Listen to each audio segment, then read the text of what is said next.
वाणी चल रही थी 21 मार्च 1968 की। दूसरे पेज के मध्य में बात चल रही थी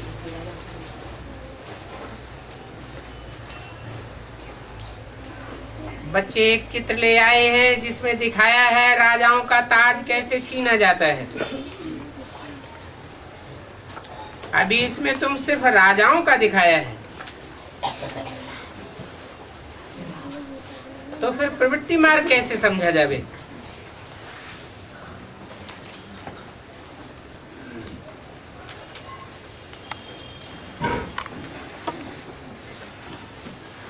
रानी का भी बात निकल जाती है। इसलिए चित्र में बच्चों को युगल दिखाना चाहिए। ताज भी दोनों का गिरता है।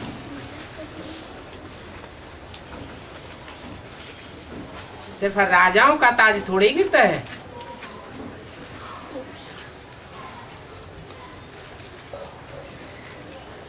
प्रवृत्ति मार्ग की बात है। प्रवृत्ति मार्ग के जो देवी देवताएं राजाएं होते थे उनको दोनों के ताज थे।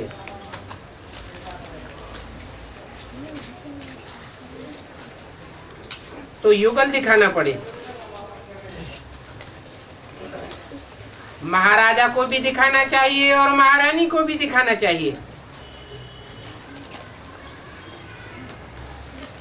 क्योंकि कब कोई मेल को समझ में आ जाता है तो उठ पड़ते हैं।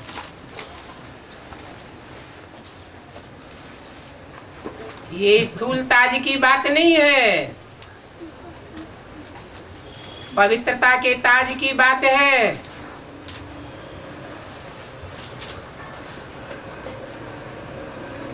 फीमेल को जल्दी समझ में आता है, तो क्यों नहीं दोनों का चित्र होना चाहिए? दोनों ही जो डबल सिर ताज थे वो नीचे उतरते हैं।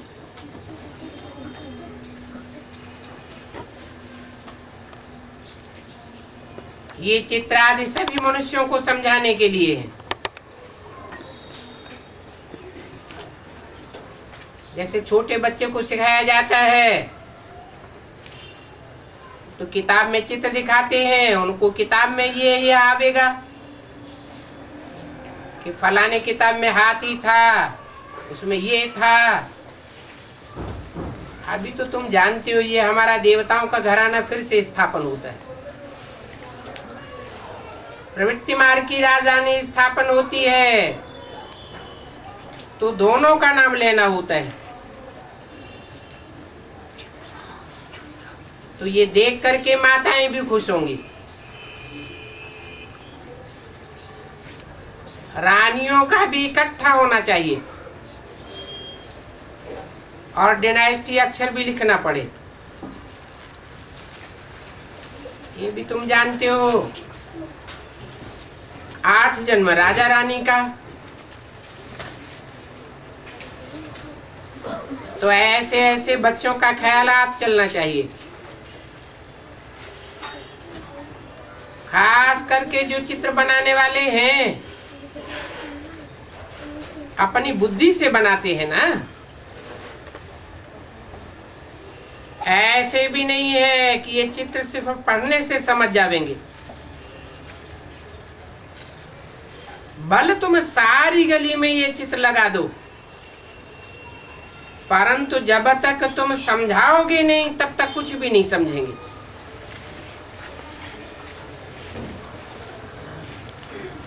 ये समझेंगे ही ब्राह्मण जिन बच्चों को षष्ठ के आदि मध्य अंत का नॉलेज है,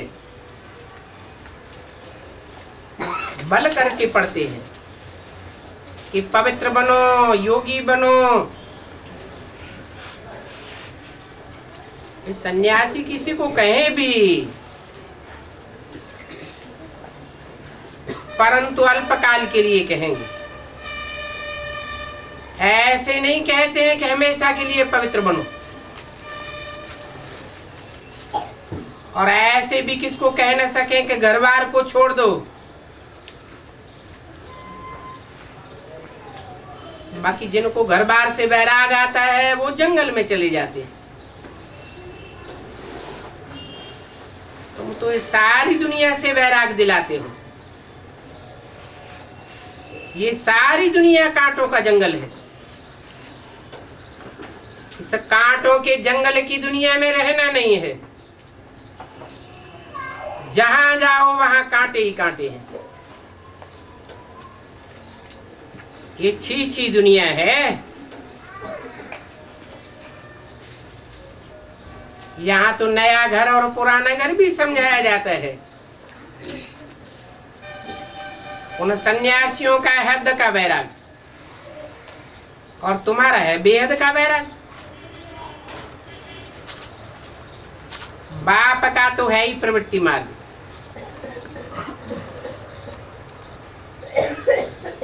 वो भी धर्म पिताएं हैं, परंतु उन सब का है निवृत्ति मार्ग।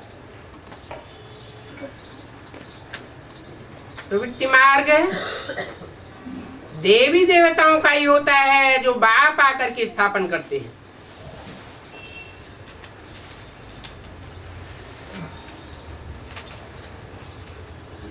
ये बेहद का बाप देखो कितने बच्चे वाला है।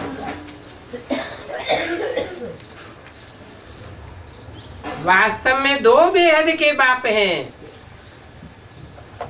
एक है निराकार बिंदु बिंदु आत्माओं का बाप और दूसरा है साकार मनुष्य सृष्टि का बाप। निराकार साकार में आकर के प्रत्यक्ष होता है।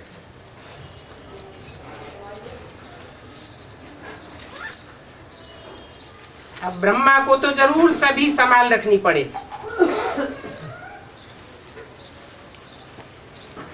बहुत बच्चे वाले ठहरे तो उनको क्या गृहस्थी कहेंगे? नहीं, गृहस्थी तो उनको कहा जाता है जो विकार में जाते हैं। सतयुग में तो पवित्र गृहस्थाश्रम था।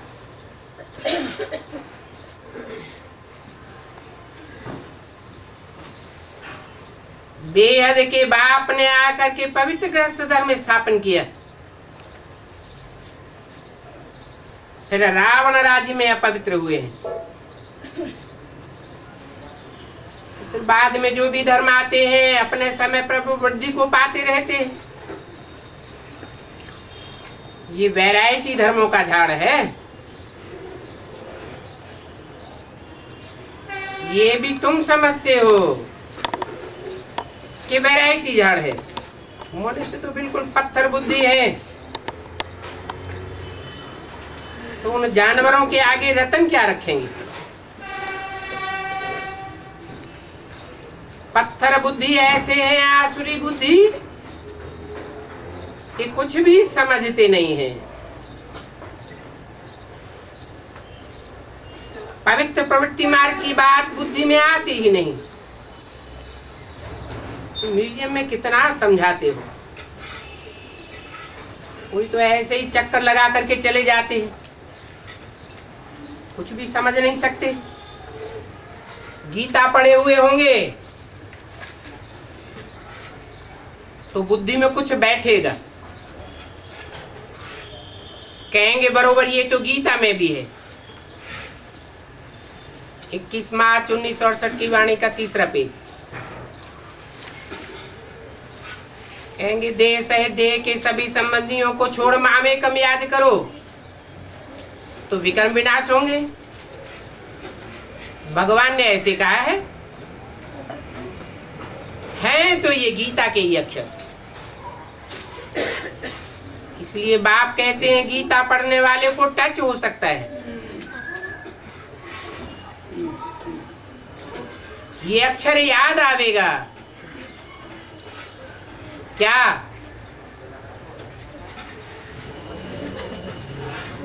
देह सहित देह के सभी संबंधियों को छोड़ माम एकम याद करो। वेद का बाप कहते हैं देह के सर्व संबंधों को त्याग, अपन को आत्मा समझ माम एकम याद करो, तो तुम्हारे विकर्म विनाश होंगे। माम एकम की बात है, औरों को याद किया तो विकर्म भस्म नहीं होंगे, हो सकता है और भी चढ़ जाएं। ये तो और बिल्कुल ही एक्यूरेट बात बताते हैं। तमो प्रधान से जब सतो प्रधान बने तभी वापस जा सकते हैं। तो ये मुख्य बात है जो घड़ी घड़ी याद आना चाहिए। सतो प्रधान पावन बनने बगैर वापस शांति धाम नहीं जा सकते। और ये भी समझेंगे कौन? वही समझेंगे जो दुखी होंगे। साहूकारों की बुद्धि में नहीं बैठेगा। वो तो कहेंगे हमारे लिए यही स्वर्ग है। तो देखो, तुम बच्चों ने यहाँ बाबा के पास आते हुए कभी बड़े आदमी को देखा? यहाँ तो उठावेंगे ही गरीब, क्योंकि गरीब ही दुखी होते हैं।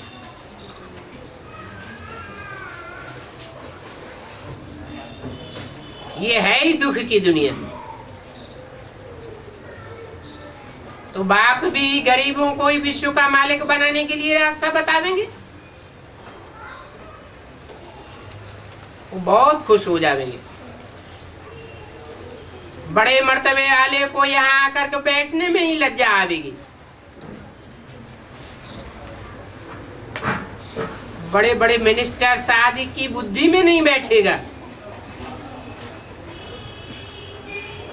प्रॉमिस भी देते हैं हम फलाने टाइम माउंट आबू में आकर के समझेंगे, फिर नहीं आते हैं, बाकी में नहीं।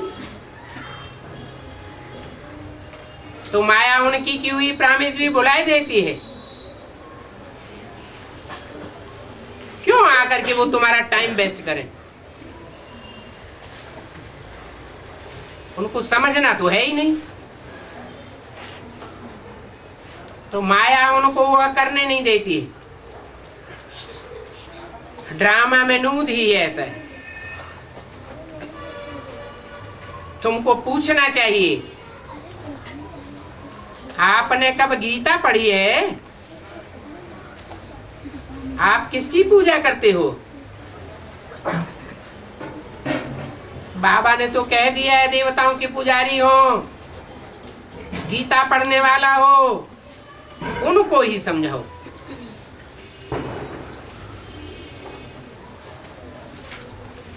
देवताओं का पुजारी होगा तो जरूर देवता धर्म में गया होगा। भूतों का पुजारी भूत योनि में जाने वाला होगा या देवता धर्म का पक्का होगा।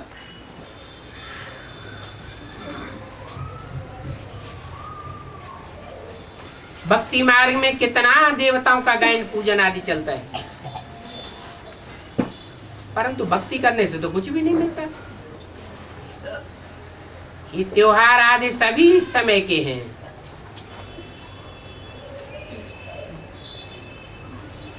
इस संगम युग के समय का ही गायन चला आता है,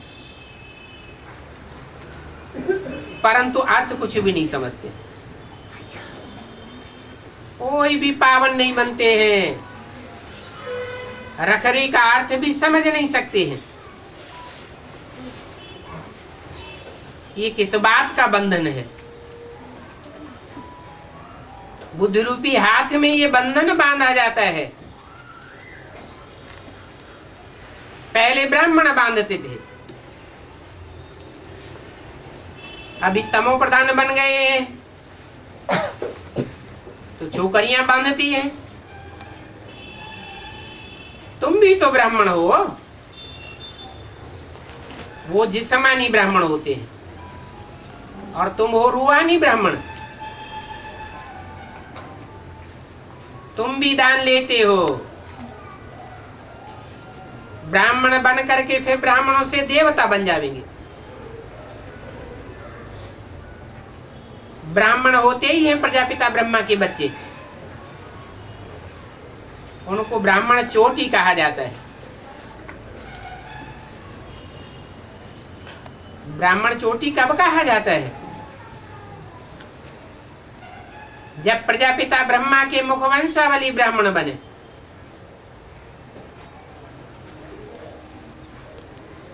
मुखवंशावली ब्राह्मणों ने ही ज्ञान लिया है देवता बनने के लिए। तो ये विराट रूप भी है ना,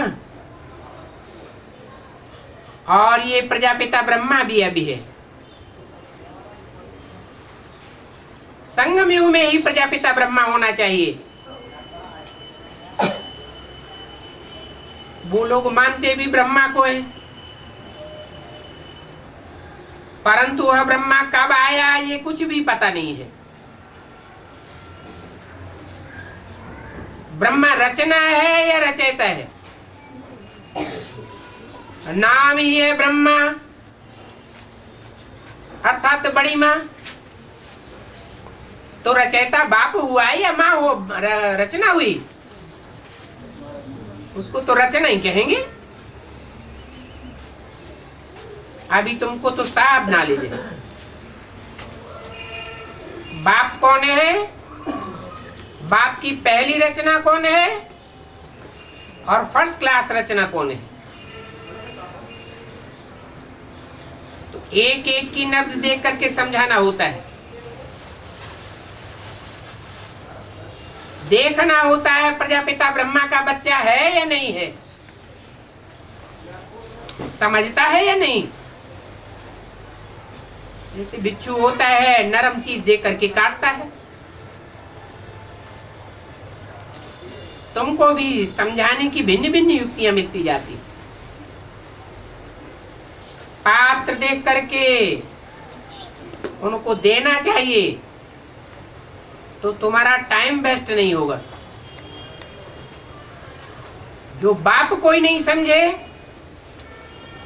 उसको पात्र कहेंगे या को पात्र कहेंगे?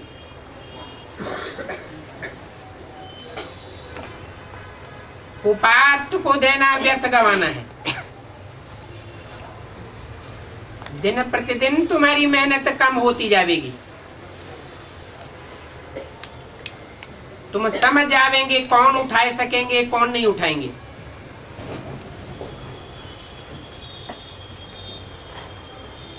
तुमको देह से परे जाना है, अशरीरी बनना है। ऐसा अशरीरी होकर के तुम किसको भी समझावेंगे तो वो अशरीरी होकर के शांत हो जाएगा। इस दुनिया में शांति तो सभी मांगते हैं, तो उनको बोलो अपन को आत्मा समझ बाप को याद करो। हम आत्मा है ही शांति देश के वासी। हम इस शरीर से अलग हो जाते हैं तो शांति शांति हो जाती है। तुम जानते हो अभी हम शरीर से अलग हो जाने वाले हैं। अपन को आत्मा समझ बाप को याद करो तो ऑटोमेटिकली तुम कर्मातीत अवस्था में आ जाएंगे।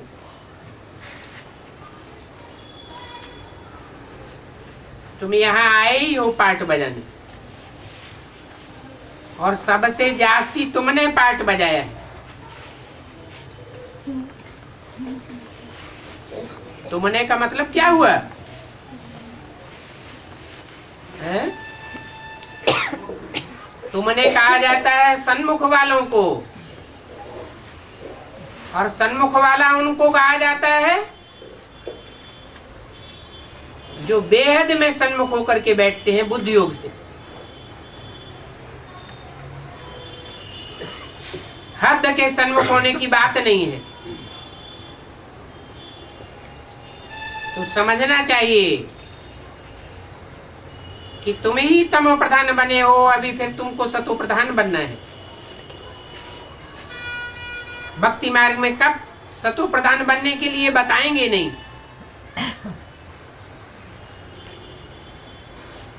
जो एवर सतो प्रधान होते हैं वही रास्ता बताते हैं। थोड़ा भी तमो प्रधानता होगी तो सतो प्रधानता का रास्ता बतावेगा नहीं। जो जैसा होता है वैसा ही बनाता है। यहां तो सभी तमो प्रधान है, वो क्या रास्ता बतावेंगे। और सतो प्रधान तो एक ही बाप है। वो एवर प्योर बाप कहते हैं अपन को आत्मा समझ मुझे याद करो। पहले पहले आत्मा पवित्र हो जाती है, ऊपर से जो नई आत्माएं आती है प्योर होने के कारण उन्हों का पहले पहले मान मर्तबा हो जाता है। फिर जैसे जैसे इस दुनिया के संग के रंग में आती जाती है, दिन प्रतिदिन उनकी ताकत कम होती जाती है। तो ये ड्रामा बना हुआ है। संगम युग में इसकी शूटिंग होती है। उस शूटिंग को या रिहर्सल को भी अच्छी रीति समझना है तो ड्रामा भी अच्छी रीति समझ में आ जाएगा। तुमको विचार सागर मंथन करने की आदत पड़ती रहेगी तो बुद्धि में बहुत ढेर पॉइंट आते रहेंगे। परंतु सिर्फ वाणी पर भी आधार नहीं रखना चाहिए। विचार सागर मंथन तो तुमको करना है, इनको नहीं करना है। इनको अरे इनको माना ब्रह्मा को विचार सागर मंथन नहीं करना है, तुमको विचार सागर मंथन करना है, उनको भी नहीं करना है। उनको माने किनको? जो और धर्म में कन्वर्ट होने वाले हैं वो भी विचार सागर मंथन नहीं करेंगे। तुम जो 84 जन्म लेने वाले हो, ऑलराउंड पार्टधारी हो, उनको विचार सागर मंथन करना है। रूहानी बाप को भी विचार सागर मंथन करने की दरकार नहीं, वो तो है ही असोचता।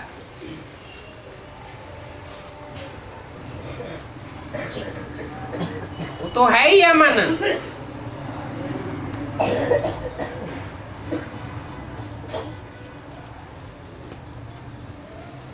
बाबा विचार सागर मंथन करता है, रूहानी बाप विचार सागर मंथन करता है कि नहीं करता है? नहीं करता है। रूहानी बाप जब साकार में आते हैं तो बाबा कहा जाता है। तुम भी पॉइंट निकाल सकते हो। ये है टावर ऑफ द साइलेंस, कहेंगे टावर ऑफ प्योरिटी। ऐसा टावर ऑफ प्योरिटी बनेगा आगे चलकर कि यहां कोई अपवित्र आ ही नहीं सकेंगे।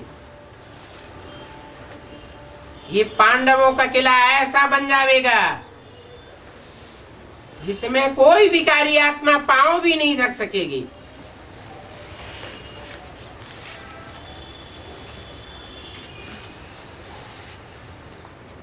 ये है भी इंद्र सभा ना, वो समय आवेगा यहां पतित को बैठने नहीं देंगे। कहां पतित बगुला और कहां पावन बाप। ये हंसों की सभा हो जाएगी। 21 मार्च 1968 की वाणी का चौथा पेज। फिर इस सभा में पतित को आने का अलाउ ही नहीं करेंगे। बाप का ऑर्डिनेंस है, पवित्र बनो। जो पवित्र बनते हैं वो विश्व का मालिक बनते हैं, पवित्र नहीं बनते हैं तो विनाश को पाते हैं। ये ईश्वरीय ऑर्डिनेंस है।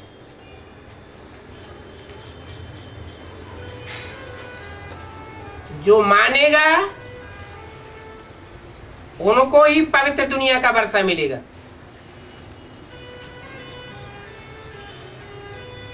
बाप कहते हैं शाला कोई भी पतित न बने, फिर भी पतित बनते हैं तो ऑर्डिनेंस का उल्लंघन कर देते हैं। पत्थर बुद्धि मनुष्य है ना। ये सारी दुनिया ही जंगल है, कांटा ही चुभोते रहते हैं। शास्त्रों में फिर लिख दिया है कि शराप दिया। किसने किसको शराप दिया है?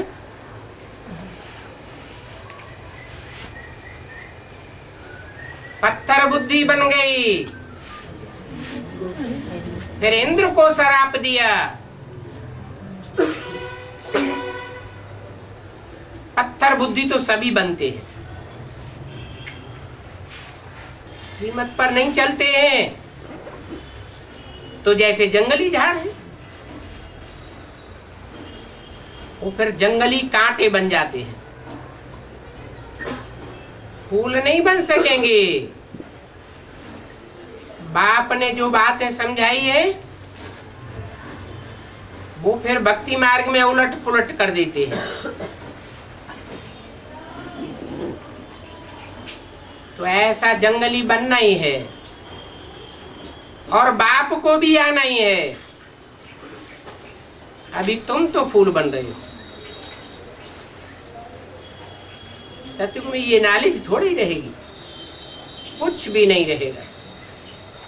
ये ज्ञान प्रायः लोप हो जाता है। अभी तुम्हारी आत्मा में ज्ञान है। आत्मा कितनी छोटी है, उनमें 84 जन्मों का पार्ट नुदा हुआ है। वो और कोई मनुष्यों को पता नहीं है।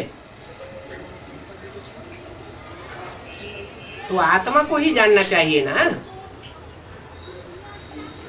बोलो, आत्मा का दर्शन किया है तुमने, अपनी आत्मा का ही दर्शन नहीं किया है तो फिर बाप का कैसे करेंगे?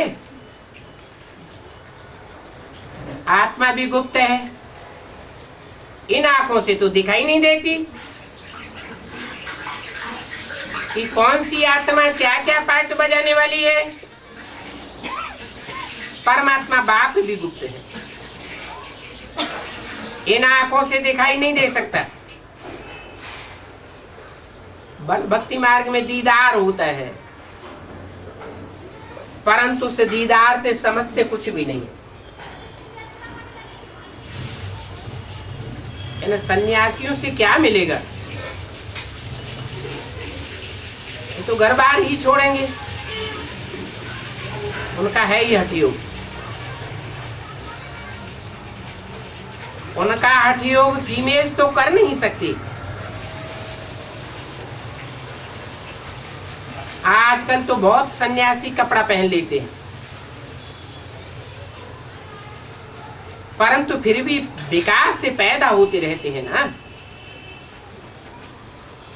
ऐसे भी होते हैं जो सारी आयु पवित्र रहते हैं, बहुत हैं। विलायत में भी ऐसे पवित्र रहते हैं। फिर जब बूढ़े होते हैं तो संभाल के लिए कंपेनियन बनाए लेते हैं। फिर उनकी मिल्कियत कुछ चैरिटी में और कुछ संभालने वाली को दे जाते हैं, तो वो भी सन्यासी ठहरे ना। शहर में रहते सभी कुछ करते हैं, तो किस्म किस्म के मठ पंथ हैं। ये बाप बैठ समझाते हैं। रचयिता और रचना के आदि मध्यंत को भी तुम जानते हो। ये हार जीत का खेल कैसे है, ज्ञान की वृद्धि कैसे होती है, ये तुम्हारी बुद्धि में जानते हो। इस्लामी बौद्ध पीछे आते हैं। पहले पहले है डीटी डायनेस्टी। ड्रामा में ये नूंद है, तो शूटिंग पीरियड में भी पहले पहले कौन आवेंगे? है? देवी देवता सनातन धर्म वाले ही आवेंगे। बाद में और धर्म की आत्मा ज्ञान में उतरती रहती है।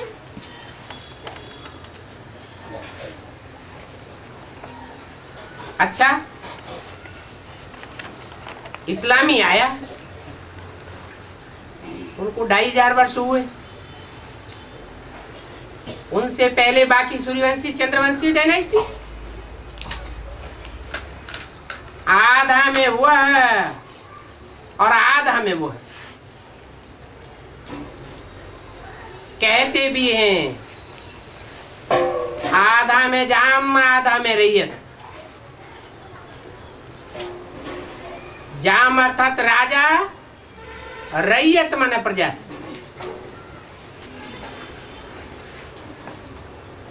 वो देवताएं तो फिर भी विश्व के मालिक बनते हैं, उनकी होती है पवित्र डायनेस्टी, और ये राजाएं होती हैं पवित्र, उनको सारा झाड़ समझाया जाता है। ये दुनिया का चक्र कैसे फिरता है। बाप ने आगे भी कल्प वृक्ष की नॉलेज दी थी, अभी भी दे रहे हैं और कल्प कल्प देते रहेंगे। पहले भी नॉलेज दी थी, अभी भी दे रहे हैं। फिर अंतर क्या है? हार जीत तो होती रहती है, और हार जीत भी तुम्हारी होती है। तुम ही पहले पहले आते हो, तुम कोई नई दुनिया का मालिक बनाता हो। न इनको बनाता हूं न उनको बनाता हूं। इसलिए ये पुरुषोत्तम युग का किसी को भी पता नहीं है, बिल्कुल ही घोर अंधियारे में। भक्ति है ही घोर अंधियारा। गाते भी हैं ज्ञान सूर्य प्रगटा, ज्ञान अंधेर विनाश। आधा कल्प है अंधियारा, आधा कल्प है सोझरा।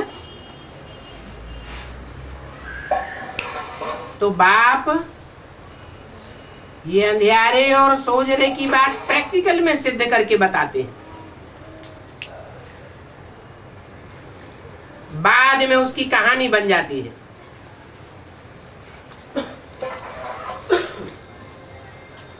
जो प्रैक्टिकल में बात सिद्ध होती है वही सत्यनारायण की कथा है, अमर कथा, तीसरी की कथा। परंतु साधु संत आदि शास्त्र पढ़ने वाले अर्थ नहीं बता सकते। अमर कथा अभी तुम बच्चों को बाप सुनाए रहे हैं,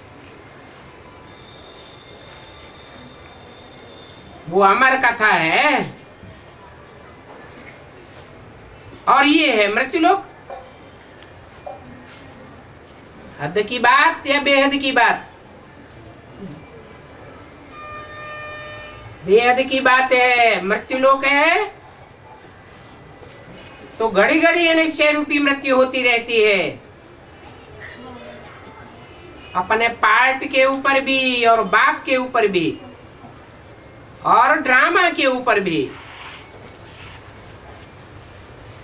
परंतु बाप तो अमर कथा आकर के सुनाते हैं अमर बनाने के लिए।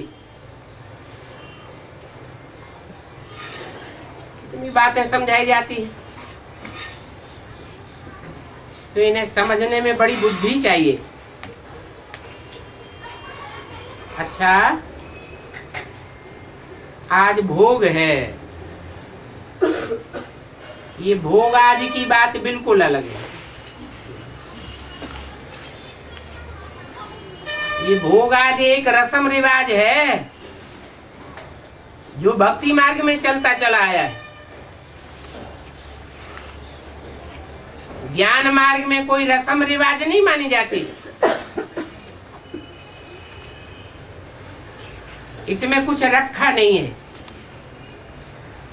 उनको तो बाप समझाते हैं ये सृष्टि का चक्र कैसे फिरता है, वर्ल्ड की हिस्ट्री ज्योग्राफी कैसे रिपीट होती है। पहले पहले डीटी डायनेस्टी थी, वो डायनेस्टी आधा कल्प चली,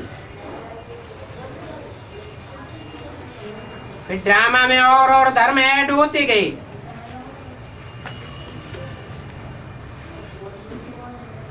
भक्ति मार्ग का पसारा बढ़ गया।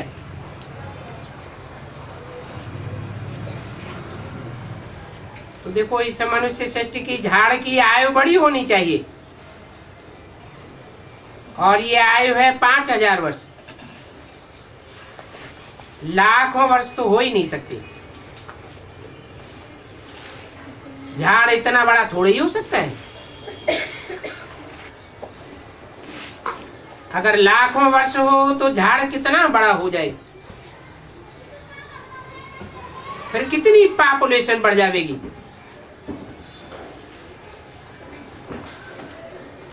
तो मनुष्य सृष्टि रूपी झाड़ की भेंट बढ़ के झाड़ से की जाती है।